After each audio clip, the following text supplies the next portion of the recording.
Hello, Heather Smith, and welcome to the Business Advisory Show. Thank you very much for having me on, John.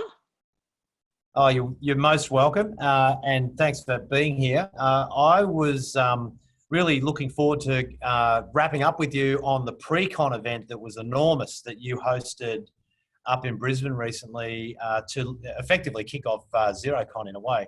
How many of these have you done, Heather? I have been running a monthly meetup in Brisbane for around 6 or 7 years now, and I've run that event on an annual basis since then. Yeah, it's a really nice way. It's funny because it all just comes together, and I really push back on the community and I say we kind of need a close-knit community event. We all need to come along and get together before Xerocon happens, because Xerocon can be so huge. There's thousands and thousands of people there, and it's just a great way to have some intimate conversations and to hear what the solutions are doing before we sort of launch into the journey or the sort of conference, the awesome experience of the conference. Yeah, absolutely. And for me personally, thank you very much for allowing the show to set up a studio up top there in the venue. And we had many of your special guest speakers through on the day, which is great. And you and I did joke about this afterwards that we couldn't get the host in there on the day. You were too busy. What was, dare I say, your favourite thing? I mean, it's so many updates about particularly technology, but there were a few different things I thought that were almost speaking to the industry in terms of trends around payables, receivables, and so forth. In terms of, I like that everything is evolving, and in terms of sort of a particular feature, my feature that I'm looking forward to is Google Contacts connecting with contacts within Xero. That's going to be the feature that I'm kind of looking forward to. I'm a person who talks about what's right here and right now. So I don't necessarily listen to what people are saying is going to come, because I keep very close eye on this. And sometimes they say something's going to come and it doesn't come for 2 years, and it drives me batty. So I don't listen to that anymore. I've learnt my lesson and I focus on what's right here, right now. Really good to see that there was a lot more confidence in the accountants and bookkeepers actually going up and saying, okay, you're here, but we need this from you and we need that from you. And you need to sort of bring this to the table to make this work. And so that interaction was really good to see. And I think at the conference, it was a lot easier to get around and actually talk to all of the vendors as well. There was a lot more spacious than potentially it had been in the past. Yeah, that makes perfect sense. I noticed too that I think that the biggest issue with Xerocon, or to be honest, any of the industry events, is if there's a large number of software vendors there. The advice you've just given is probably the missing link, because accountants and bookkeepers are almost like deers in the headlights. Where do they go? Where do they start? There's so much on display at the big expos. And you just said something very important. You said, don't be sort of distracted by or romanced by what they're promising is coming, and rather focus on what's here right now. Yeah, absolutely, because that's what you want to get. And it's funny because they can describe something one way and you implement it and you go, well, I kind of think, yeah, it works that way, but it's not really doing what they said it was going to do. You actually need to actually test these things out. But look, having the way the conference was laid out in terms of all the vendors were actually grouped together, in that you could just walk down and actually talk from one to the other to the other. That was quite useful, and you could see sort of what was needed and what wasn't needed, and do that sort of comparison and keep fresh in your head. So I hope people, I know for myself, I'll typically, before attending a conference, I'll go out and say to my community, what do you need in the business? Where are your workflow issues? and I'll go back and see if I can explore and work out how I can sort that out for my clients, which has been very useful. There was so much happening, both happening at the, like even the PreCon, which we had 200 people at. There was actually, it all even broke up into sort of little groups. They had you upstairs, we had the conference happening, we had the people in the kitchen having fun, and so there's always so much happening simultaneously, which is great. And it's just trying to pace yourself and make the greatest opportunity of learning, connecting with the people within your network, and embracing what they know and their knowledge, and trying to amplify that yourself. Yeah, absolutely. I like something I heard you say off camera beforehand today about the journey ahead. I think for accountants and bookkeepers, and there's a number of early adopters, but realistically, relative to the entire industry, it's quite a small percentage. And I think you said something incredibly insightful before we had the camera rolling for the show, and that was around, dare I say, what app advisory really is, and what the app advisory strategy might be, which I think you simplified in your description, as opposed to the overwhelming considerations that I hear from accountants and bookkeepers. Yeah, absolutely. So I talk to people, and this is sort of an area that I got in quite early because it quite interests me, which is this concept of apps advisory. So sitting here as an accountant, now notably, I'm not a tax accountant, I'm a management accountant, and I'm looking at the numbers and trying to surface useful information out of them. So when the apps came along, the workflow opportunities and the ability to access more data and surface more useful information really excited me. And what I could see happening, and what I am seeing happening, is that accountants and bookkeepers are actually able to niche into these particular areas, but they don't need to, they can choose how far they actually go in terms of apps advisory, because they can choose a particular area, say a particular industry, be it e-commerce, be it vets, be it health, be it cafe bookkeeper, be it sort of cafes or hospitality, even though someone who's niching in campgrounds.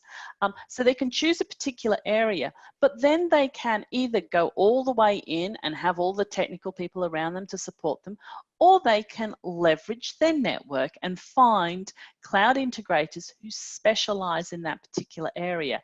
And they can go in gradually, but still get all the benefits from niching. And the benefits from niching into apps advisory is that you know the lingo, you know the benchmarks and the industry important KPIs, you know the grants that are available.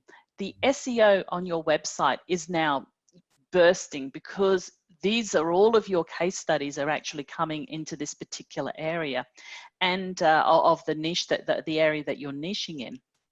And what I'm seeing is accountants and bookkeepers about 2 years ago, 18 months ago, said to me, okay, I've made the decision. I'm going to niche in this particular area. I'm going to niche in e-commerce, and I'm going to take on board Neato and Shopify and A2X, and I understand these solutions.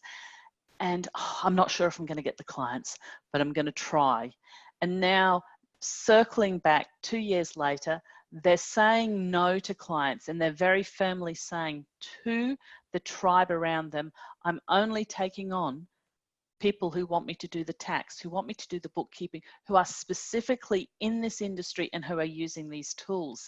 And so they know who to say yes to, and they know who to say no to, and their business and their enjoyment from doing that business has increased dramatically, and they're so much better at it. And why would you, as an accountant, take on a client who you knew the accountant down the road who actually specializes in that area can probably do a far better job than you, and possibly cheaper than you because they've just got so many more efficiencies built in. So I think that apps advisory, and this is something that I'm hoping to talk about at the Accountants Big Day Out, is a really interesting area that you may want to start considering now, or you may like sort of put it on your 5-year strategy plan of this is something that I need to start exploring. And you need to, am I going to do it all in-house?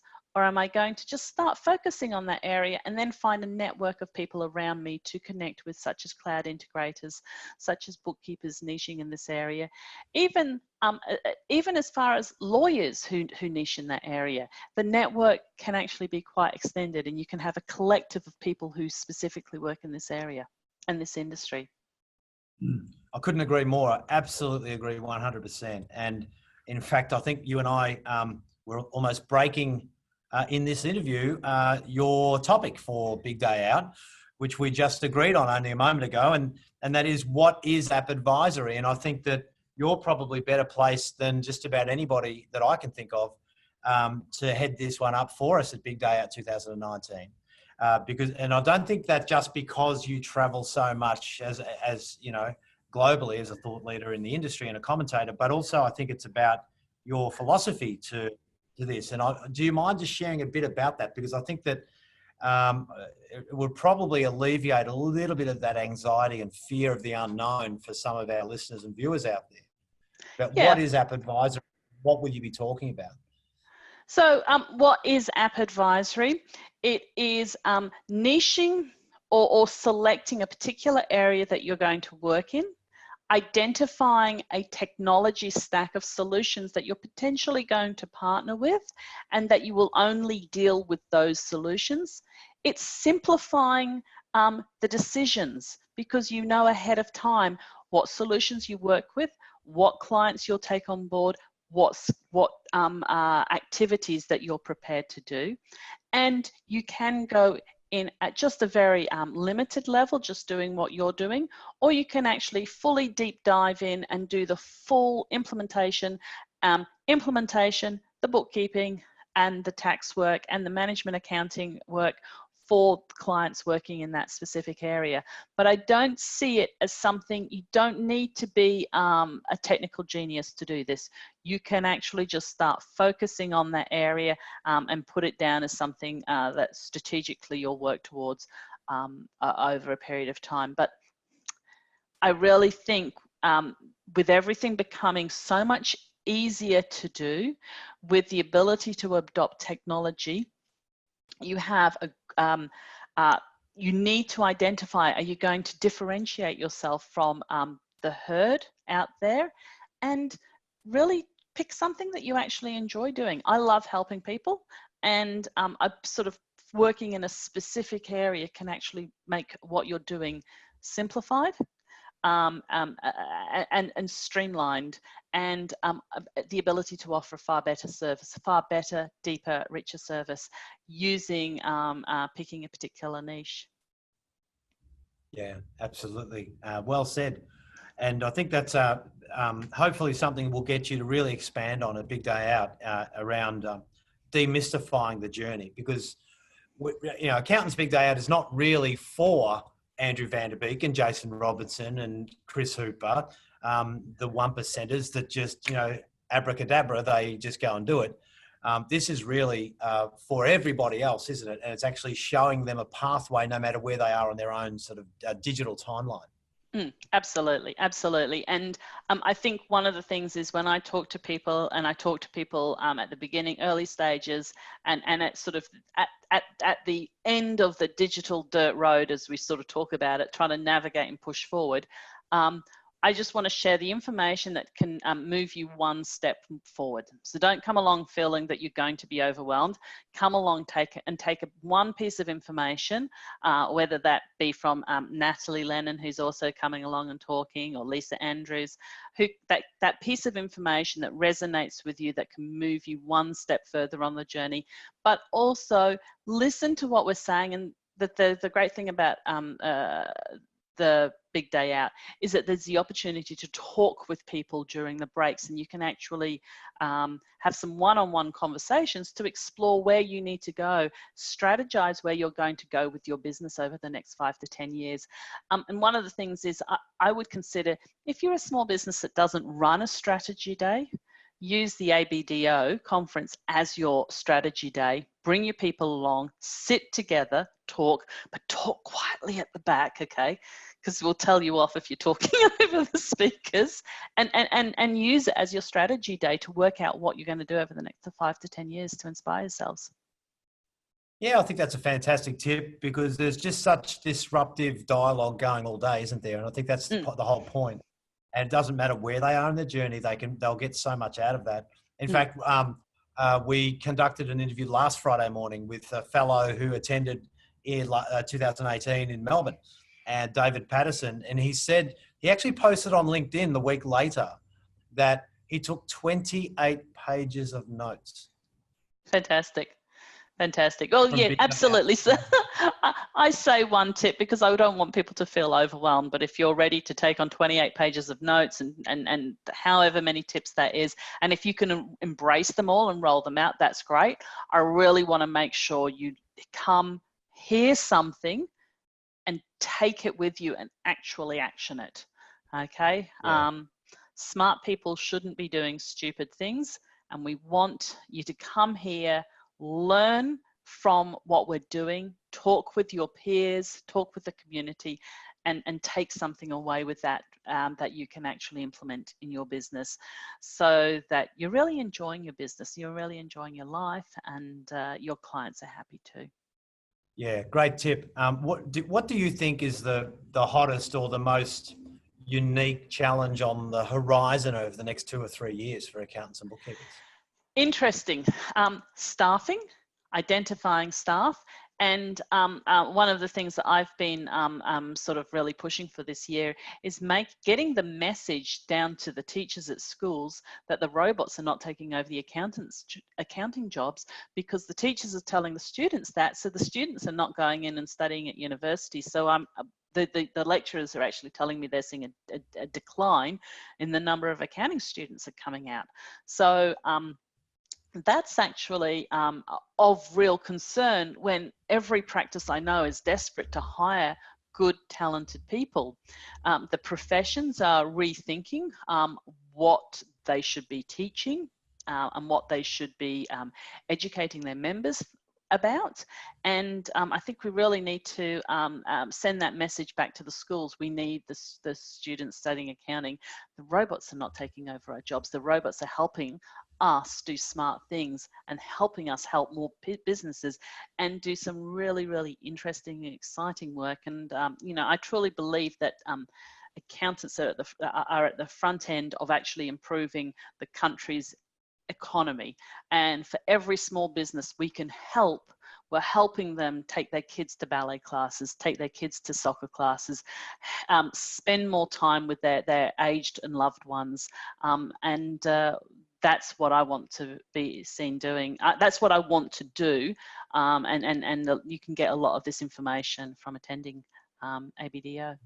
Yeah, such a great point, because let's face it, it's just under 10% of the Australian and the global economy, from a population point of view, is the self-employed profile, and they're providing like close to 60% of the jobs. So it's so important for us. And I must say, I took that away, dare I say, from the Xerocon event recently, that what a lot of the thought leaders that I was listening to were saying was that the local community, or the tech community, or the expertise community is actually more important now to the small business owner than just any one individual. And we've got to embrace that. Yeah, absolutely. Absolutely. Yeah.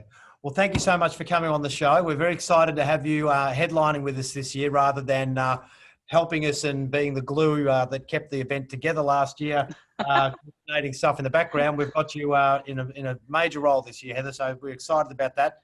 And we hope many people come and see you in November. Thank you so much, John, for having me on the show. Look forward to meeting everyone in November. Great. Thanks, Heather. Bye. Bye.